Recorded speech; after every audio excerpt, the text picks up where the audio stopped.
আমরা তো মুসলমান যেমনই হই না কেন নামাজ তো পড়তেই হবে। আর আলহামদুলিল্লাহ ছোটবেলা থেকেই ফ্যামিলি থেকেই এই জিনিসটা মানে ছোটবেলায় যখন আমাকে ফ্যামিলি থেকে আমি বুঝতামও না একদম ছোটবেলায় তখনই আমি আমার মায়ের সাথে আমার বাবার সাথে বড় ভাইয়ের সাথে মানে দেখা যেত যে মা বাসায় নামাজ পড়লে ওইখানে তখন দেখা যেত সাথে সাথে ছোট মানুষ বুঝতাম না বাবার সাথে ভাইয়ার সাথে মসজিদে যাওয়া হতো ছোটবেলা থেকেই মানে আসলে ছোটবেলা থেকে এই শিক্ষাটা আমাদের মধ্যে আছে। মুসলমান তো নামাজ পড়বেই, নামাজ তো আল্লাহর হক, সো এটা পড়বই। আল্লাহ সুবহানাহু তাআলা তো পাপ পুণ্যের বিচার করবে, সেটা তো আছে।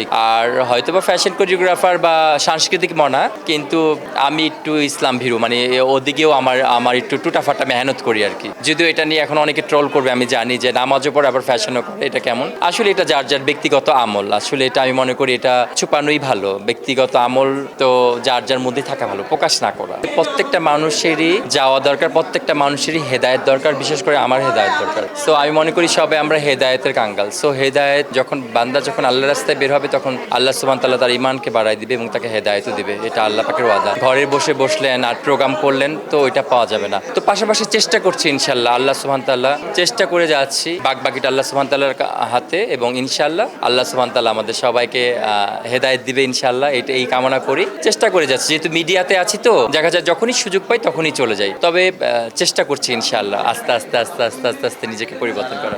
আমি বলবো যে আসলে উল্টাপাল্টা কমেন্টস তো দেখেন, যারা লাইফে কিছু করতে পারে না বা যারা ডিপ্রেশনে থাকে বা যাদের প্রচুর ডিপ্রেশন বা লাইফ সেটেল করতে পারে না, তারাই দেখবেন যে উল্টাপাল্টা কমেন্টস একটা মোবাইল নিয়ে করে ফেলবে বা আপনাকে আঘাত দিবে কমেন্টস করে, কিছু করতে পারছে না। অথচ এটা যে কত বড় গীবত শেখায়ত, যে সে একজন নামে ভালো মতো না জেনেই তার উপরের বাহ্যিক স্রোত যেটাকে বলা হয় ওইটা দেখি সে আজে বাজে একটা কমেন্টস করে দিল। সো এটা যে কত বড় গুনাহ হলো যে ওই ব্যক্তি মাফ না করার পর্যন্ত আল্লাহও তাকে মাফ করবে না। কিন্তু এই জিনিসগুলো না, যদি আল্লাহ চায় তখন তাকে মাফ করে দিতে পারে, এটা আল্লাহর দয়া হলে। কিন্তু এই জিনিসগুলো থেকে আমাদের বের হয়ে আসতে পারবে, নেগেটিভ পিপলস, নেগেটিভ চিন্তা, নেগেটিভ মাইন্ড, এগুলো থেকে বের হয়ে আসতে হবে। প্রত্যেকটা মানুষকে ভালোবাসতে হবে।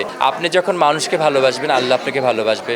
আপনি যখন মানুষের দোষ ত্রুটিকে গোপন রাখবেন আল্লাহ সুবহানাহু ওয়া তাআলা আপনার দোষ ত্রুটিকে গোপন রাখবে। আর এখন আমরা কি করি, ফেসবুকের যুগে ট্রোল করছি একটা মানুষকে নিয়ে, একটা মানুষকে ছোট করে ফেলছি। তা আমি মনে করি এখান থেকে আমাদের বের হয়ে আসা উচিত, আমাদের পরিবর্তন পরিবর্ধন হওয়া উচিত।